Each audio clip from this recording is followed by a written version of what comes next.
Surendranagar મનપામાં ward number 3 અને 4 માં પૂર્વ કોર્પોરેટરે અપક્ષ દાવેદારી નોંધાવી. અંતિમ સમયમાં 4 ટર્મથી જીતતા બીજેપીના પૂર્વ કોર્પોરેટર રહી ચૂકેલા પિતા પુત્રએ દાવેદારી નોંધાવી. પૂર્વ કોર્પોરેટર જામાભાઈ ગરિયા અને હરીશભાઈ ગરિયાએ વઢવાણ પ્રાંત કચેરી ખાતે દાવેદારી કરી હતી.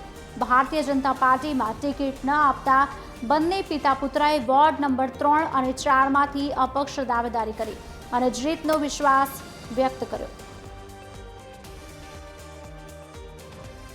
હું છેલ્લા 30 વર્ષથી ભારતીય જનતા પાર્ટીની અંદર સક્રિય સભ્ય અને 25 વર્ષથી રનિંગ સભ્ય,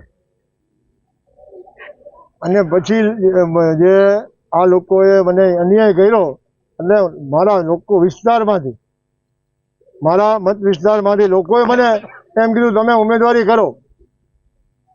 લોકોની લાગણી અને માન આપી અને મેં ઉમેદવારી નોંધાવવાનું નક્કી કર્યું. સુરેન્દ્રનગર મહાનગરપાલિકા 2026ની સ્થાનિક સ્વરાજની ચૂંટણીનો ફોર્મ ભરવાનો છેલ્લો દિવસ હતો અને હું ગઈ ટર્મમાં પૂર્વ ભાજપમાં વોર્ડ નંબર 3માં પૂર્વ સભ્ય તરીકે ચૂંટાઈ આવેલો, સક્રિય સભ્ય તરીકે, અને આ વખતે મેં વોર્ડ નંબર 4માં ઉમેદવારી મારી નોંધાવી છે.